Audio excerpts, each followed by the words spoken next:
നമുക്ക് അലീനയുടെ മനുഷ്യങ്ങളുടെ ഇന്നത്തെ നല്ലൊരു കഥ കേട്ടാലോ? വീഡിയോ ഇഷ്ടപ്പെടുവാണെങ്കിൽ ഒന്ന് ലൈക്ക് ചെയ്ത് ഹൈപ്പ് ചെയ്യാനും മറക്കരുത് കേട്ടോ. അങ്ങനെ നമ്മൾ കാണുന്ന ഗോവർദ്ധനൻ ചായയൊക്കെ കുടിച്ചിങ്ങനെ നടക്കുവാണ് പറമ്പിൽ കൂടെ. ആ സമയത്താണ് അവിടെ ആൻ്റപ്പം നിൽക്കുന്നുണ്ട് ഒരു കുളത്തിന്റെ സൈഡിൽ. അപ്പോഴേക്കും ആൻ്റപ്പ ചോദിച്ചു, ഇതെന്താ ചായ കുടിച്ചു കുടിച്ച് ഇവിടം വരെ എത്തിയോ? അത് വെറുതെ ഞാനിങ്ങനെ ഓരോന്നൊക്കെ കണ്ട്. ഇതെന്താ ചേട്ടാ ഇവിടെ എന്ത് ചെയ്യോ? ഓ അതോ, അതെ, ഈ കൃഷികൾക്കുള്ള വെള്ളമൊക്കെ അടിക്കുന്ന ഈ കുളത്തിൽ നിന്ന്. അപ്പം മോട്ടർ അടിക്കാൻ വേണ്ടി വന്നതാ. പിന്നെ വീട്ടിലാവശ്യത്തിനുള്ള വെള്ളം അടിക്കാനായിട്ട് മുറ്റത്ത് കിണറുണ്ട്. അപ്പം ഈ വെള്ളം ഒന്ന് അടിച്ചേക്കാന്ന് ഓർത്തുണ്ട്. ഓ അങ്ങനെയാണല്ലേ. അല്ല ഇവിടെ ചേട്ടൻ മാത്രമേ ഉള്ളോ? ഞാൻ എന്നെ കൂടാതെ ഒരു ഡ്രൈവറുണ്ട്, പിന്നെ അടുക്കള പാചകം ചെയ്യാനായിട്ട് ഒരാളുണ്ട്, പിന്നെ ഡ്രൈവർ ഇടയ്ക്ക് മുട്ടനും ഒക്കെ വരുള്ളൂ. കേണൽ സാഹിബിന് എവിടെയെങ്കിലും പോകണമെങ്കിൽ മാത്രം വരത്തുള്ളൂ, അല്ലെങ്കിൽ പിന്നെ അയാൾ വരത്തില്ല എന്ന് പറഞ്ഞു. അങ്ങനെ അയാളോട് സംസാരിച്ച് ഓരോ കാര്യങ്ങളൊക്കെ മനസ്സിലാക്കുന്നുണ്ട്. അപ്പോഴേക്കും ഗോവർദ്ധന ചോദിച്ചു, അല്ല ഇവിടുത്തെ ആ നായ്ക്കളൊക്കെ എന്ത് ചെയ്യും? ഒന്നിനും കാണുന്നില്ലല്ലോ. ആ ഇവങ്ങൾ ഇവിടെ എവിടെയെങ്കിലും കാണുമെന്ന് പറഞ്ഞു. കുറേ എണ്ണം ഉണ്ടോ? ഓ ഇപ്പം 5 എണ്ണം ഉള്ളൂ, നേരത്തെ കുറേ എണ്ണം ഉണ്ടായിരുന്നു. കേണസാമിന് നായ്ക്കളെ ഭയങ്കര ഇഷ്ടമായിരുന്നു. അല്ല ഇതിനൊക്കെ ആരെ ട്രെയിൻ ചെയ്തെടുക്കണേ? അത് ട്രെയിൻ ചെയ്തെടുക്കുന്നത് ഞാൻ തന്നെയാന്ന് പറഞ്ഞു. പിന്നെ പറഞ്ഞാലനുസരണമുള്ള കൂട്ടങ്ങളാ, അതുകൊണ്ട് ഇവിടെ എവിടെയെങ്കിലുമൊക്കെ കാണുമെന്ന് പറഞ്ഞു. ഓ അങ്ങനെയാണല്ലേ. അങ്ങനെ അവർ സംസാരിച്ചുകൊണ്ട് നടക്കുന്ന സമയത്താണ് ഗോവർദ്ധൻ്റെ ഫോൺ അടിക്കുന്നത്. ആ ഭാര്യ വിളിക്കുന്നുണ്ടെന്ന് പറഞ്ഞു. ഭാര്യ ആരുടെ? എൻ്റെ ഭാര്യ അല്ലാതെ പിന്നെ ആരുടെ? ആ എനിക്ക് കുഴപ്പമില്ലാന്ന് പറഞ്ഞുകൊണ്ട് ആൻ്റപ്പൻ അങ്ങോട്ട് നടന്നു. അങ്ങനെ കോൾ എടുത്തിട്ട് ഗോവർദ്ധൻ ചോദിച്ചു, എന്താ സുലു ഇതെവിടെയാ ഏട്ടാന്ന് ചോദിച്ചു. അതെ ഞാനും ബാലേട്ടനോടൊപ്പം. അല്ല ഇങ്ങോട്ടേക്ക് വരുന്നില്ലേ? 2-3 ദിവസമായിട്ട് ഒരു വിവരമൊന്നും ഇല്ലല്ലോ. വരാം, അതെങ്ങനെയാ? നിലത്ത് നിന്നിട്ട് വേണ്ടേ? എപ്പോഴും ഓട്ടത്തോടെ ഓട്ടം തന്നെയല്ലേ? അല്ല ഇപ്പൊ ശരിക്കും ഏത് സ്ഥലത്താ? ഇതേ കുളത്തൂപ്പുഴ എന്നുള്ള സ്ഥലത്താ. ഓ അല്ല അപ്പോഴിന്നെങ്ങാനും വരുമോ? അതറിയില്ല, ബാലേട്ടനോട് ചോദിച്ചാലേ അടുത്തുള്ളൂ. ബാലേട്ടൻ ഒരാളെ കാണാൻ വേണ്ടി കയറിയിരിക്കുക, ഇറങ്ങി കഴിയുമ്പോൾ അറിയാമെന്ന് പറഞ്ഞു. അതെ ഇന്നെങ്ങാനും വരണം കേട്ടോ. നാളെ കുഞ്ഞവളുടെ ക്ലാസ്സിലെ ആദ്യത്തെ ദിവസമാണ്. അച്ഛൻ വരുമോ അമ്മയെന്ന് എന്നോട് 100 വട്ടം ചോദിച്ചു. ഞാൻ വരുമെന്നൊക്കെ പറഞ്ഞ് നിർത്തിയിരിക്കുക. അതുകൊണ്ട് ഇങ്ങോട്ടേക്ക് വന്നേക്കണം കേട്ടോ, മാക്സിമം വന്നേക്കണമെന്ന് പറഞ്ഞു. ശരി ശരി എങ്കിൽ നീ ഫോൺ വെച്ചോ, ഞാൻ വിളിക്കാമെന്ന് പറഞ്ഞു. അങ്ങനെ ഫോൺ വെച്ച് സുലു ആലോചിച്ചു, എന്തിനു വേണ്ടിയിട്ടായിരിക്കും ഈ ബാലേട്ടൻ പോയിട്ടുണ്ടായിരിക്കുക. സുലുവിനും അത് അത്ര ഐഡിയയും കാര്യങ്ങളും ഒന്നും ഉണ്ടായിരുന്നില്ല എന്തിനാ എങ്ങോട്ടാ പോയെന്നുള്ള കാര്യത്തിലൊന്നും. ഇതേ സമയത്ത് വീടിനകത്ത് ആകെപ്പാടെ ഇങ്ങനെ വല്ലാത്തൊരവസ്ഥയെ സ്റ്റാലിൽ ഇങ്ങനെ നിൽക്കുകയാണ്. കാരണം താൻ ഒരിക്കൽ സ്നേഹിച്ച പെണ്ണിൻ്റെ ഭർത്താവവിടെ നിൽക്കണമെന്ന് അറിഞ്ഞു കഴിഞ്ഞപ്പോൾ സ്റ്റാലിക്ക് വല്ലാത്തൊരു ബുദ്ധിമുട്ടായിരുന്നു. അപ്പോൾ അയാളെക്കുറിച്ച് താൻ ഇത്ര സമയം പറഞ്ഞതൊക്കെ അയാളുടെ മനസ്സിനെ എത്രമാത്രം വേദനിപ്പിച്ച് കാണുമെന്ന് സ്റ്റാലിക്ക് നന്നായിട്ട് അറിയായിരുന്നു. അങ്ങനെ ഒടുവിൽ സ്റ്റാലി പറഞ്ഞു, ബാലേന്ദ്ര സോറി കേട്ടോ, എനിക്കറിയണ്ടായിരുന്നില്ല താനാണ് വൈജയുടെ ഭർത്താവെന്ന് അറിയത്തുണ്ടായിരുന്നില്ല, അതുകൊണ്ട് ഞാൻ പറഞ്ഞു പോയതാ. സോറിയോ? എന്തിന്? ഇയാൾ എന്തിനാ എന്നോട് സോറി പറയണേ? സോറി പറയേണ്ട കാര്യമൊന്നുമില്ല, അതിന് നിങ്ങളുടെ തെറ്റുകൊണ്ടൊന്നും അല്ലല്ലോ, കുറ്റം എൻ്റേത് മാത്രമാണ്. വൈജയുടെ ഭർത്താവായത് എൻ്റെ കുറ്റമാണെന്ന് പറഞ്ഞു. അപ്പോഴേക്കും സ്റ്റാലി പറഞ്ഞു, ശരിക്കും പറഞ്ഞിട്ടുണ്ടെങ്കിൽ ഞാൻ ഷോക്കഡായിപ്പോയി. കാരണം നിങ്ങൾ ഭർത്താവാന്ന് അറിയില്ലാതെയാ ഞാൻ ഈ കാര്യങ്ങളൊക്കെ പറഞ്ഞത്. ഈ സമയത്ത് ബാലേന്ദ്രൻ പറഞ്ഞു, അതെ ലോകത്ത് ഒരു ഭർത്താവ് ആഗ്രഹിക്കില്ല ഭാര്യയുടെ മുൻഗാമിനെ കാണാനായിട്ട്. പക്ഷേ അങ്ങനെ കാണാനായിട്ട് ഞാൻ ഇവിടം വരെ വരേണ്ടതായിട്ട് വന്നു. ആ സമയം സ്റ്റാലി പറഞ്ഞു, എനിക്കിനി നിങ്ങളോട് കൂടുതലൊന്നും സംസാരിക്കണമെന്നില്ല, കാര്യങ്ങളൊക്കെ അറിഞ്ഞല്ലോ, ഇനി നിങ്ങൾക്ക് പോകാം.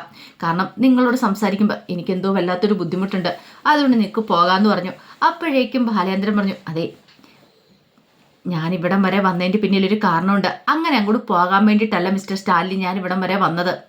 ആ സമയം സ്റ്റാലി പറഞ്ഞു, എനിക്ക് നിങ്ങളുടെ മുന്നിൽ നിൽക്കുമ്പോൾ എന്തോ ഒരു വല്ലാത്ത ബുദ്ധിമുട്ടുണ്ട്. കാരണം പട്ടാളക്കാരുമായിട്ട് നേർക്ക് നേരെ ഏറ്റുമുട്ടിയിട്ടുള്ള ആളാണ് ഞാൻ. പക്ഷേ അന്നൊന്നും മനസ്സിൽ ഇത്രമാത്രം ഒരു ടെൻഷൻ ഉണ്ടായിട്ടില്ല. പക്ഷെ അതിനേക്കാളും വല്ലാത്തൊരു ടെൻഷനാണ് ഇപ്പം എൻ്റെ മനസ്സിലുള്ളത്. അതുകൊണ്ടാണ് ഞാൻ പറഞ്ഞത് നിങ്ങളുമായിട്ട് സംസാരിക്കാൻ എനിക്കിനി ബുദ്ധിമുട്ടുണ്ടെന്ന്. ആ സമയം ബാലേന്ദ്രൻ പറഞ്ഞു, അതെ ഞാൻ പറയാമെന്ന കാര്യം ഇതിനായിട്ടും പറഞ്ഞിട്ടില്ല. 10-23 വർഷക്കാലം മുമ്പ് നിങ്ങൾ സ്നേഹിച്ചിരുന്ന പെൺകുട്ടി ഉണ്ടായിരുന്നല്ലോ വൈജയന്തി ഒരു കുഞ്ഞിന് ജന്മം നൽകിയിട്ടുണ്ടായിരുന്നു പറഞ്ഞു. അത് കേട്ട് കഴിഞ്ഞപ്പോഴത്തേനും അയാൾ ഇങ്ങനെ ഒരു അന്താളിപ്പോടുകൂടി ബാലേന്ദ്രനെ നോക്കുകയാണ്. അതെ അവൾ പൂർണ്ണ ഗർഭിണിയായ സമയത്താണ് നിങ്ങൾ അവളെ വീട്ടിലാക്കിയിട്ട് നിങ്ങളുടെ അമ്മ മരിച്ചു കഴിഞ്ഞപ്പോൾ പോയെന്ന് എനിക്കറിയാം. പക്ഷേ എങ്കിൽ ആ സമയത്താണ് അവളുടെ വീട്ടുകാർ വന്ന് കൂട്ടിക്കൊണ്ടുപോയത്, കൊല്ലപ്പള്ളിയിലേക്ക് കൂട്ടിക്കൊണ്ടുപോയത്. അപ്പം നിങ്ങൾക്കറിയാമായിരുന്നു അവൾ ഗർഭിണിയാന്നുള്ള കാര്യം. അത് കേട്ട് കഴിഞ്ഞപ്പം സ്റ്റാലി ഒരു നിമിഷം ആലോചിച്ചിട്ട് പറഞ്ഞു, 10-23 വർഷം മുമ്പത്തെ കാര്യമല്ലേ. അതിനുശേഷം എത്ര പ്രളയങ്ങളുണ്ടായി, എത്ര പാലങ്ങൾ വന്നു, അങ്ങനെ എത്ര മാറ്റങ്ങളുണ്ടായി, എത്ര കെട്ടിടങ്ങൾ വന്നു. ഇതെല്ലാം കേട്ട് കഴിഞ്ഞപ്പോൾ ബാലേന്ദ്രൻ പറഞ്ഞു, വന്നു, പക്ഷെ ഒരു കാര്യമുണ്ട്, നിങ്ങളുടെ മോളും ആ കൂടെ അങ്ങോട്ട് വളർന്നെന്ന് പറഞ്ഞു. ഇത് കേട്ടതും ഒരു നിമിഷം ഇങ്ങനെ ബാലേന്ദ്രനെ തന്നെ നോക്കി. എന്താ നിങ്ങൾ നോക്കുന്നത്, നിങ്ങൾ എന്താ വിചാരിച്ചുകൊണ്ടിരുന്നേ? അപ്പോഴേക്കും സ്റ്റാൻലി പറഞ്ഞു, ഒരുപക്ഷെ ആ കുഞ്ഞ് ജനിച്ചിട്ടുണ്ടെങ്കിൽ ആ കുഞ്ഞിനെ വൈജയന്തി നോക്കിയിട്ടുണ്ടായിരിക്കാം, അല്ലെങ്കിൽ ഈ പറയുന്ന വൈജയന്തിയുടെ സഹോദരന്മാർ നോക്കിയിട്ടുണ്ടായിരിക്കാം, അതല്ലേ സത്യം എന്ന് ചോദിച്ചു. ബാലേന്ദ്രൻ പറഞ്ഞു, അല്ല, അതൊന്നും അല്ല സത്യം. അങ്ങനെയായിരുന്നു പിന്നെ ഞാൻ ഇവിടം വരെ ഇപ്പോൾ വരേണ്ട കാര്യം ഉണ്ടായിരുന്നില്ലല്ലോ. ഞാൻ പോലും ഈ കാര്യത്തെക്കുറിച്ച് അറിയുന്ന ഒരു 5-6 മാസം മുമ്പാണ് ഈ കാര്യത്തെക്കുറിച്ച് അറിയണമെന്ന് പറഞ്ഞു. വൈജയന്തിക്ക് ഒരു കുട്ടി ഉണ്ടായിരുന്നു, വൈജയന്തിയുടെ കഥകളൊക്കെ അറിയണത്. മുമ്പ് ഞാനിത് അറിയുമായിരുന്നെങ്കിൽ ഞാൻ ഇവിടേക്ക് നേരത്തെ വന്നേനെന്ന് പറഞ്ഞു. അപ്പോഴേക്കും സ്റ്റാലി പറഞ്ഞു, അല്ല വൈജയന്തിക്ക് അറിയത്തില്ലേ അപ്പോൾ അവളുടെ മോളെക്കുറിച്ചുള്ള കാര്യങ്ങളൊക്കെ? അവൾക്ക് അറിയത്തില്ല, അവളുടെ മോള് ജീവനോടെ ഉണ്ടോയെന്ന് പോലും അവൾക്ക് അറിയത്തില്ല എന്ന് പറഞ്ഞു. പിന്നീട് ബാലേന്ദ്രൻ പറഞ്ഞു, മുമ്പ് ഞാനൊരു കുട്ടിയെക്കുറിച്ച് പറഞ്ഞില്ലേ, നായ്ക്കളെ സ്നേഹിക്കുന്ന പെൺകുട്ടിയെക്കുറിച്ച്, അത് അവളാണ്, അലീനയാന്ന് പറഞ്ഞു. പെട്ടെന്ന് സ്റ്റാലിയുടെ മുഖമൊക്കെ അങ്ങോട്ട് മാറി. കാരണം ഈ സ്റ്റാലിക്ക് നായ്ക്കളോട് ഭയങ്കര സ്നേഹമാണല്ലോ. അപ്പോൾ അതേ സ്വഭാവം തന്നെയാണ് അലീനയ്ക്കും കിട്ടിയിരിക്കുന്നത്. ഈ സമയത്ത് സ്റ്റാലി ചോദിച്ചു, അവളിപ്പോൾ എവിടെയുണ്ട്? അവൾ എൻ്റെ വീട്ടിലേക്ക് വന്ന് ഒരു വീട്ടു ജോലിക്കാരിയായിട്ടാ. ശരിക്കും പറഞ്ഞാൽ ഈ പറയുന്ന കൈതയ്ക്കൽ മാളി വീട്ടിലെ കുഞ്ഞിരാമൻ മേനോൻ്റെ ഭാര്യയെ നോക്കാനായിട്ട് ഹോം നേഴ്സായിട്ട് വന്നോളാം. പിന്നെ അവൾ എൻ്റെ വീട്ടിലെ വീട്ടു ജോലിക്കാരിയായെന്ന് പറഞ്ഞു. ഇതെല്ലാം കേട്ടുകഴിഞ്ഞപ്പോൾ തന്നെ സ്റ്റാൻലി ഒരു നിമിഷം ആലോചിച്ചു. എന്നിട്ട് ചോദിച്ചു, അല്ല നിങ്ങൾ അവളെക്കുറിച്ച് പറഞ്ഞല്ലോ, അങ്ങനെയാണെങ്കിൽ അവൾ ഈ 10-23 വർഷക്കാലം എവിടെയായിരുന്നു? ഇത് കേട്ടപ്പം ബാലേന്ദ്രൻ പറഞ്ഞു, അവളൊരു ഓർഫനേജിലായിരുന്നു. അങ്ങനെയാണെങ്കിൽ ഇനി അവൾക്ക് ആ ഓർഫനേജിലേക്ക് പോയി കൂടെയെന്ന് ചോദിച്ചു. അപ്പോഴേക്കും ബാലേന്ദ്രൻ പറഞ്ഞു, അത് നടക്കില്ല, ഇപ്പോഴാ ഓർഫനേജ് ഇല്ലയെന്ന് പറഞ്ഞു. അപ്പം ഞാൻ എന്താ ചെയ്യണ്ടേ? ഞാൻ എന്തെങ്കിലും സാമ്പത്തിക സഹായം ചെയ്യണോ, അങ്ങനെ എന്തെങ്കിലും ചെയ്തു കൊടുക്കണോ? അതൊന്നും വേണ്ട, സാമ്പത്തിക സഹായത്തിൻ്റെ ആവശ്യമൊന്നുമില്ല. അവൾ ആ വീട്ടിൽ നിന്ന് പോകാനായിട്ട് പോവുക. അവൾക്ക് സാമ്പത്തിക സഹായമാണെങ്കിൽ ഞാൻ ചെയ്തു കൊടുത്തരാം, അതിൻ്റെ ഒന്നും ആവശ്യം നിലവിലിപ്പോൾ അവൾക്കില്ല എന്ന് പറഞ്ഞു. പക്ഷേ അവൾക്ക് വേണ്ട ഒരു ഷെൽട്ടറാണ്. അല്ല, അവൾക്കറിയാവോ ഞാൻ അവളുടെ അച്ഛനാന്നുള്ള കാര്യം? ഇല്ല, നിങ്ങൾ അച്ഛനാന്നുള്ള കാര്യം നിങ്ങളെ അവൾക്കറിയില്ല എന്ന് പറഞ്ഞു. ഇപ്പം അവൾക്ക് വേണ്ടത് ഒരു ഷെൽട്ടറാന്ന് ഞാൻ പറഞ്ഞല്ലോ. നിങ്ങൾക്ക് സാധിക്കുമോ? നിങ്ങളുടെ മകളായിട്ട് അവളെ അംഗീകരിച്ച് ഇവിടെ കൊണ്ടുവന്ന് നിർത്താൻ സാധിക്കുമോ എന്ന് ചോദിച്ചു. അത് കേട്ട് കഴിഞ്ഞപ്പോഴത്തേനും സ്റ്റാലി ഒരു നിമിഷം അമ്പരപ്പോടുകൂടി ബാലേന്ദ്രനെ നോക്കി. പിന്നീട് സ്റ്റാലി ഒന്നും മിണ്ടിയില്ല. സ്റ്റാലിക്ക് വല്ലാത്തൊരു ടെൻഷനായി. എന്ത് ചെയ്യണമെന്ന് അറിയത്തില്ല. സ്റ്റാലി അങ്ങോട്ടും ഇങ്ങോട്ടും മുറിയിൽ കൂടെ കുറേ സമയം നടക്കുകയാണ്. പിന്നീട് അവിടെ പോയി ഇങ്ങനെ ഇരിക്കുക. എന്ത് ചെയ്യണമെന്ന് അറിയത്തില്ലാത്ത പോലെ ഒരവസ്ഥയിലുള്ള ഇരിപ്പാണ് സ്റ്റാലി ഇരിക്കുന്നത്. ബാലേന്ദ്രനും ഇങ്ങനെ അവിടെ തന്നെ സ്റ്റാലിയെ നോക്കി നിൽക്കുക. സ്റ്റാലി എന്താ മറുപടി പറയുമെന്ന് അറിയാൻ വേണ്ടിയിട്ട്.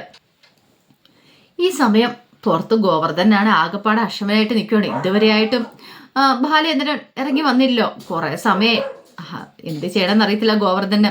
കാരണം ഇന്ന് വീട്ടിൽ പോകാൻ പറ്റില്ലല്ലോ എന്നൊരു ചിന്ത താമസിച്ചിട്ടുണ്ടെങ്കിൽ അങ്ങനെ ഒരു ടെൻഷനും കാര്യങ്ങളൊക്കെ ഗോവർദ്ധന മനസ്സിലുണ്ടാകുന്നുണ്ട്. അപ്പോഴാണ് അതേ കൂടെ ആൻ്റപ്പൻ പോകുന്നുണ്ട്. പെട്ടെന്ന് ഗോവർദ്ധന ആൻ്റപ്പൻ്റെ അടുത്തേക്ക് ഓടി വരുവാണ്. എന്താടോ, എന്താ ചാർലിയോ ടോമിയോ മുല്ലയോ ആരെങ്കിലും വന്നോ? അതൊക്കെ ആരാ? എടോ നായ്ക്കളെ വന്നോന്ന്? ഇല്ല ഏട്ടാ. പിന്നെ എന്തിനാ താൻ ഓടി വരുന്നേ? അത് പിന്നെ എനിക്കൊരു ഉപകാരം ചെയ്താരോ? എന്തുപകാരം? അകത്തേക്ക് പോയ ആളെ കണ്ടിട്ടില്ല. ആരെ? അല്ല, ബാലേട്ടനെ കുറിച്ചാ പറഞ്ഞേ. എടോ, അവരുടെ സംസാരം കഴിഞ്ഞിട്ടില്ല. അല്ല, ഇത്ര സമയം സംസാരമോ? അതെ അതെ ചേട്ടാ, ഇനി സംസാരം തുടർന്നിട്ടുണ്ട് ചിലപ്പോൾ ഇന്നും പോക്കുണ്ടാവില്ല. അത് ഇപ്പോഴെങ്കിലും തീരുമോയെന്ന് ഒന്ന് ചോദിച്ചു നോക്കാമെന്ന് ചോദിച്ചു. എന്താടോ, താൻ എന്നെ കൊലയ്ക്ക് കൊടുക്കാനാണോ? ചേട്ടാ, ലേറ്റ് ആവുമെന്ന് ചോദിച്ചാൽ മതി. കാരണം ലേറ്റ് ആവുകയാണെങ്കിൽ അതിനനുസരിച്ച് കാര്യങ്ങളൊക്കെ പ്ലാൻ ചെയ്യണമല്ലോ. ലേറ്റ് ആയിട്ടുണ്ടെങ്കിൽ ഇന്ന് ഹോട്ടലിൽ പോയി മുറി എടുത്തിട്ട് നാളെ എങ്ങാനും പോക്ക് നടക്കുള്ളൂ. അതുകൊണ്ടാണ് പറഞ്ഞത്. എന്താടോ, തനിക്ക് വീട്ടിൽ പോയിട്ട് വല്ല അത്യാവശ്യമുണ്ടോ? അത്യാവശ്യമൊന്നുമില്ല, എന്നാലുവേ ലേറ്റ് ആയിട്ടുണ്ടെങ്കിൽ പിന്നെ ഇവിടുന്ന് ഡ്രൈവ് ചെയ്ത് പോകണമെങ്കിൽ ഇത്തിരി ബുദ്ധിമുട്ടുള്ള കാര്യമാണ്. ഇപ്പം തന്നെ നല്ല ക്ഷീണമുണ്ട്, അതുകൊണ്ട് ഒന്ന് ഉറങ്ങിയിട്ടൊക്കെ വേണം ഡ്രൈവ് ചെയ്ത് പോകാനായിട്ട്. അതുകൊണ്ട് പറഞ്ഞതെന്ന് പറഞ്ഞു. അപ്പോഴേക്കും അയാൾ പറഞ്ഞു, ഞാൻ ഉറപ്പൊന്നും പറയത്തില്ല, പിന്നെ വേണമെങ്കിൽ ഒന്ന് പരിശ്രമിച്ച് നോക്കാം. ശരി, ചേട്ടനൊന്ന് നോക്കിയാൽ മതി എന്ന് പറഞ്ഞു. അങ്ങനെ ഒടുവിൽ ആൻ്റപ്പൻ അങ്ങോട്ട് കയറിപ്പോയി. ഇതേ സമയത്ത് ബാലേന്ദ്രൻ സ്റ്റാലിയുടെ അടുത്തേക്ക് എന്നിട്ട് പറഞ്ഞു, അതെ, നിങ്ങൾക്ക് ബുദ്ധിമുട്ടാണെന്നറിയാം. കാരണം ഇത്രയും വർഷങ്ങൾക്ക് ശേഷം അലീനെ മകളായിട്ട് സ്വീകരിക്കാനായിട്ട് നിങ്ങൾക്ക് ഭാര്യയും മക്കളും ബന്ധുക്കാരും ഒക്കെ ഉണ്ടല്ലോ, അവരോടൊക്കെ എങ്ങനെ മറുപടി പറയണമെന്നൊരു ബുദ്ധിമുട്ടുണ്ടായിരിക്കും. നിങ്ങൾക്ക് സ്വീകരിക്കാനായിട്ട് ഒരു ബുദ്ധിമുട്ടും കാണുമായിരിക്കും. അതെനിക്കറിയാം, കാരണം ഞാനത് അനുഭവിച്ച ആളാണ്. ഇത് കേട്ട് കഴിഞ്ഞപ്പോഴത്തേനും സ്റ്റാലി ഒന്ന് ബാലേന്ദ്രനെ നോക്കി. അപ്പോഴേക്കും ബാലേന്ദ്രൻ പറഞ്ഞു, അതെ, അവളെ നിങ്ങളുടെ മകളായിട്ട് നിങ്ങൾക്ക് അംഗീകരിക്കാൻ പറ്റുമോ? എനിക്കത് മാത്രം അറിഞ്ഞാൽ മതി. പറ്റില്ലെങ്കിൽ പറ്റില്ല എന്നുള്ള മറുപടി തരണമെന്ന് പറഞ്ഞു. അത് കേട്ട് കഴിഞ്ഞപ്പോൾ സ്റ്റാലി എഴുന്നേറ്റിട്ട് പറഞ്ഞു, അതെ, അവൾക്ക് വേണ്ടിയിട്ട് ഞാൻ എന്ത് വെള്ളം ചെയ്യാം. അവൾക്ക് വേണമെങ്കിൽ വീട് വാങ്ങിക്കൊടുക്കാം, ബാങ്ക് ഡെപ്പോസിറ്റ് ഇടാം, അങ്ങനെയുള്ള കാര്യങ്ങളെല്ലാം ചെയ്യാം. അവളുടെ ജീവിതം ഞാൻ ഭദ്രമായിക്കൊള്ളാം എന്ന് പറഞ്ഞു. ആ സമയം ബാലേന്ദ്രൻ പറഞ്ഞു, അതിൻ്റെ ആവശ്യമില്ല. കാരണം 10-22 വർഷക്കാലം ഓർഫനേജ് കഴിഞ്ഞവളാണ് അവള്. അവൾക്ക് എന്താണെങ്കിലും നിങ്ങൾ ഇതൊന്നും കൊടുക്കേണ്ട കാര്യമില്ല. അവൾ എന്നെ എങ്ങനെ വിളിക്കണമെന്നറിയാവോ? അച്ഛാന്നാ വിളിക്കുന്നത്. ഞാൻ അവളെ എങ്ങനെ കാണുന്നതെന്നറിയോ? മകളെ പോലെയാ. എനിക്ക് ജനിച്ച മകളല്ല, എങ്കിലും ഞാൻ അവളെ കാണുന്ന മകളെ പോലെയാ. അത്ര സ്നേഹമാണ് അവൾക്ക് എന്നോടും എനിക്ക് അവളോടും. അതാ ഞാൻ പറഞ്ഞത്, നിങ്ങൾക്ക് അവളെ മകളായിട്ട് അംഗീകരിക്കാൻ പറ്റുമോ? കാരണം ഞാൻ അവളുടെ അച്ഛനല്ലായിരുന്നിട്ട് കൂടി അവളെ സ്നേഹിക്കുന്നുണ്ട്. അതിനേക്കാളും കൂടുതൽ നിങ്ങൾക്ക് അവളെ സ്നേഹിക്കാൻ കഴിയും. കാരണം നിങ്ങൾ അവളുടെ സ്വന്തം അച്ഛനാണല്ലോ. അങ്ങനെ സ്നേഹിച്ച് കൂടെ നിർത്താൻ കഴിയുമെങ്കിൽ മാത്രം നിങ്ങൾ പറഞ്ഞാൽ മതി. എനിക്ക് അതിനോട് ഉത്തരം കിട്ടണമെന്ന് പറഞ്ഞു. അത് കേട്ട് കഴിഞ്ഞപ്പോഴത്തേനും സ്റ്റാലി ഒരു നിമിഷം പതറി. എന്നിട്ട് പറഞ്ഞു, ബാലേന്ദ്ര, എനിക്ക് പെട്ടെന്നൊരു തീരുമാനം പറയാൻ പറ്റുന്നില്ല എന്ന് പറഞ്ഞു. ബാലേന്ദ്രൻ പറഞ്ഞു, ആലോചിച്ചൊരു തീരുമാനം പറഞ്ഞാൽ മതി. പെട്ടെന്ന് പറയേണ്ട കാര്യമൊന്നുമില്ല. പിന്നീട് തൻ്റെ വിസിറ്റിംഗ് കാർഡ് ടേബിളിലേക്ക് വെച്ചു. ഇതിനകത്ത് എൻ്റെ അഡ്രസ്സ് ഫോൺ നമ്പരും ഒക്കെ ഉണ്ട്. എന്നോട് വിളിച്ചു പറഞ്ഞാൽ മതി. പിന്നെ നിങ്ങൾ വൈജയന്തിയുടെ മോളാണെന്നുള്ള കാര്യം മറന്നേക്ക്. അവള് പിന്നെ അറിയാലോ, നിങ്ങളുടെ മകളാണെന്നുള്ള ചിന്ത മാത്രം വന്നാൽ മതി. നിങ്ങൾ അവളെ ഇങ്ങോട്ടേക്ക് കൂട്ടിക്കൊണ്ട് വരാനായിട്ട് വേറൊന്നിനെക്കുറിച്ച് നിങ്ങൾ ചിന്തിക്കണ്ടെന്ന് പറഞ്ഞു. ആ സമയം സ്റ്റാലി പറഞ്ഞു, എനിക്ക് കുറച്ച് സമയം വേണം ആലോചിക്കാനായിട്ട്, ആലോചിച്ചൊരു തീരുമാനം പറയാനായിട്ട്. മതി, ആലോചിച്ച് നിങ്ങൾ തീരുമാനം എടുക്കണം. പക്ഷെ ഒരു കാര്യമുണ്ട്, എന്താണെങ്കിലും പെട്ടെന്ന് തന്നെ വേണം. എസ് ആണെങ്കിൽ എസ്, നോ ആണെങ്കിൽ നോയ്. അതിനി അധികം താമസിപ്പിച്ച് കൂടാന്ന് പറഞ്ഞു. ഇതെല്ലാം കേട്ട് കഴിഞ്ഞപ്പോൾ തന്നെ സ്റ്റാലി ഇങ്ങനെ ഒരു നിമിഷം ഇങ്ങനെ പതറി നിൽക്കുകയാണ്, എന്ത് ചെയ്യണമെന്ന് അറിയില്ലാതെ. അപ്പോൾ അതിൻ്റെ കഥകളൊക്കെയാണ് നമ്മളിന്ന് കാണുന്നത്. ഇതിൻ്റെ ബാക്കി വിശേഷങ്ങളുമായിട്ട് വൈകുന്നേരത്തെ പ്രൊമോയി വരാട്ടോ. ഒരിക്കൽ കൂടി എല്ലാവർക്കും ശുഭദിനം നേർന്നുകൊണ്ട് നിർത്തുന്നു. നന്ദി.